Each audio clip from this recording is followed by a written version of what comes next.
guys, when we're talking about the electrostatic series, all it is it's a list of materials, and it's listed in order of which ones have a weak hold on electrons, they're at the top, to the strongest hold on electrons at the bottom.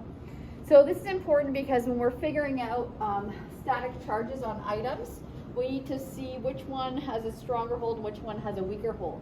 So if we fill in the note at the top, so the electrostatic series is a list of materials that are in order of how strongly the material holds on to electrons.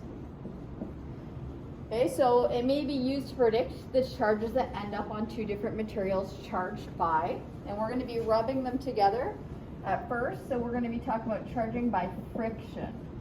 Okay, so the further apart the materials are on the series, that would mean if one was at the very top and one was at the very bottom. Since this one is really, really weak, acetate, and this one's really, really strong, platinum or gold, this would be able to pull a lot of electrons off, making this one lose a whole bunch of electrons and become positive, and the ones at the bottom would gain a whole bunch of electrons and become negative. So hopefully you remember that when we talked about electrons before, because they were negative, often we would write E minus. So we'll be doing that quite a bit as a short form in electricity. So if they're far apart on the series, the stronger the charge is going to be when we rub them together. Okay? So if I use that example of acetate and platinum, if I rub acetate and platinum together, acetate's going to lose its electrons, and so it's losing negative charges and it becomes very positive. And platinum's going to gain the electrons and it's going to become negative. Okay? So obviously electrons are really small, we're not going to see these move, but we're going to be able to see the effects of it. So this list is going to be really important. So in our charging by friction lab, we're going to be rubbing together some fur with some ebonite. So you should be able to predict which one becomes positive, which one becomes negative. Even if they're both at the bottom, so say you had rubber and sulfur, they both are strong at holding their electrons, but sulfur is stronger. So sulfur is going to take electrons off of rubber, and sulfur would be negative, and rubber, even though it's closer to the bottom, becomes positive. So you can kind of think of it as whichever one on the list, if you have two and you're rubbing them together, whichever one on the list is on top is positive, and if it's on the bottom, it's negative, okay, of the pair that you're rubbing together. So if we rub fur and ebonite together, we can see that fur has a weaker hold on its electrons than ebonite does. So fur is going to lose its electrons to ebonite, and ebonite will become negative, and fur will become positive. Okay? We'll also be using acetate in our lab, and we're going to rub it with some plastic.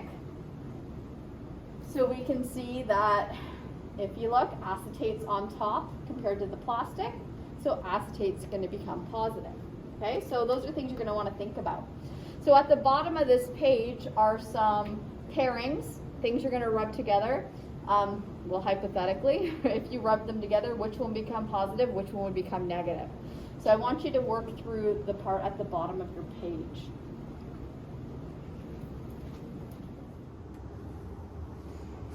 Hi guys, I hope you had a great holiday. Since we're not in class together, hopefully we are back in class together soon, but since we're not, I thought I would record some of the labs so you can actually see what we would have been doing, and you can learn about static electricity this way. So I'm not super great at these. I will do my best. If you have any questions about the labs at all, just message me. We'll be on together all the time anyways. This is the very beginning of our charging by friction lab. Okay, so step one wants us to see what happens when we charge an ebonite rod by friction. So I'm rubbing some fur on the ebonite rod, and then once I get a good transfer of electric charges, I'm going to bring it close to the confetti and see what happens. Okay, so we're looking at using terms like attract and repel. So you might be seeing what's happening here. It's pretty obvious. Okay, so you want to write your observations down. So, okay, so in part 2, we're going to do the same thing. So I'm charging the ebonite rod by friction with the fur, and then I'm going to hold it near this fine stream of water. So it's really important. You can actually try this one at home, but you need to make sure that the stream of water is very fine. But you can see as soon as I start to bring it close to it, you can see I can move the water around. It almost looks like magic, but it's not. We're going to learn the science behind it. So you want to make your observations about what the ebonite rod does when it's charged and we bring it by a neutral stream of water. Okay, so in that first demo with the water, actually I guess it was our second demo, you're going to want to figure out if the rod was positively or negatively charged. And you can do that by looking at your electrostatic series. Okay, so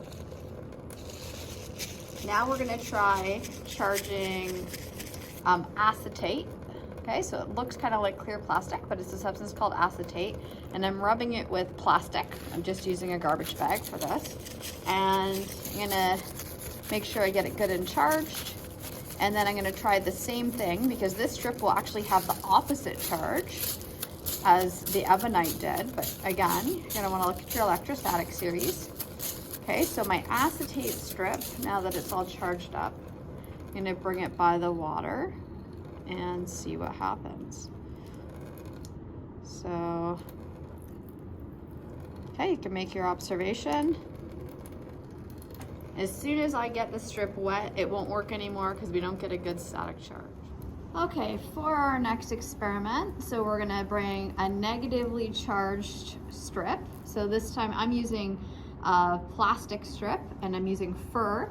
And so if we look at the electrostatic series, the negatively charged strip, well, it's going to become negatively charged because the strip actually holds electrons better than the fur does. So when I rub them together, the strip starts stealing all the electrons off of the fur. And we already know from chemistry that our electrons have a negative charge on them. So it's going to make the strip negative. So once I get this good and charged, I'm going to put it into this stirrup hanger. Okay, so we'll suspend it on there, and then I'm going to do the same thing to another strip. So I have another plastic strip here, and I know if I rub it with fur, it will also get a negative charge on it. So once I bring it close to the other strip, we'll see what's going to happen. Okay, so hopefully you're able to see, and you want to use the word either attract or repel there to explain what's going on. So this is my negatively charged end on the strip, and then the negatively charged end on my strip. I bring it close, and what is happening? Okay, so you want to say attract or repel, whatever you think's happening there. Okay, so for step 5, what we're going to do is we're going to positively charge a couple strips and see what happens when we bring 2 positive strips together. So I'm going to use acetate for this one. Acetate's at the very top of that electrostatic series, so it has a really weak hold on electrons. So if I rub it with plastic, the electrons are going to come off of the acetate and move into the plastic, making the strip positive and the plastic negative. Okay, so I'll get my positively charged strip that I want. Okay, so all charged up, hang it in our hanger, get a second strip. Okay, acetate again, because we want another positive charge. We charge that one up, and then I'm going to bring it close. Okay, so I bring it close to that end, and you can see what's happening. Okay, so again, you want to say whether it's attracting or repelling. I'll let that unwind itself for a second, and then I'll bring it back. Okay, so I can control that other one. I can make it move just by bringing this close to it. I never actually ever touch it. Okay, now we're ready for step 6. So step 6, we need a negatively charged strip and we need a positively charged strip. So you go back to the plastic strip. Again, plastic's low on the electrostatic series, so it pulls electrons because it's got a strong hold, and it's going to become negative. So once I get this strip charged up and I put it in my holder,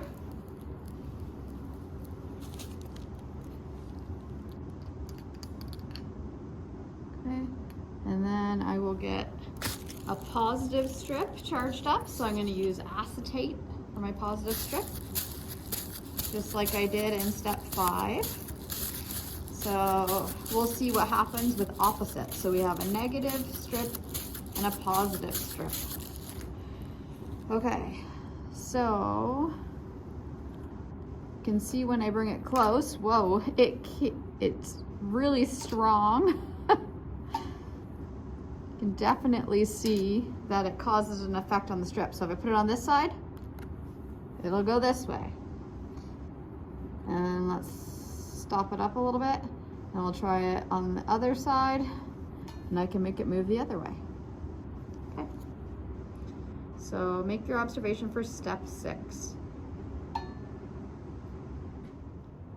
Okay, so for part 7, this is one you could maybe even try at home. If you have a balloon around, it'll work with your balloon and your hair and any wall. So I have got a regular balloon. I've marked A, B, and C around the outside of it. And what I'm gonna do is I'm gonna take part A and I'm gonna rub it on my hair.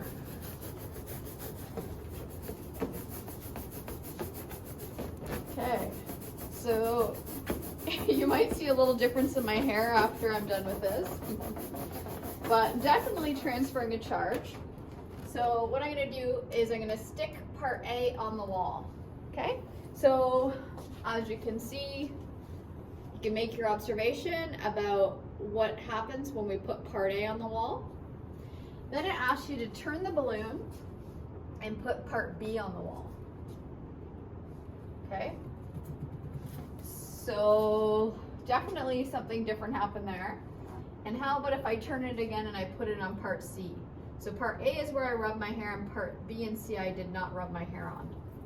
Okay? So kind of falls down the wall, and then it kind of turns and it sticks onto part A if you didn't see it. Okay? So you can make your observations for part 7.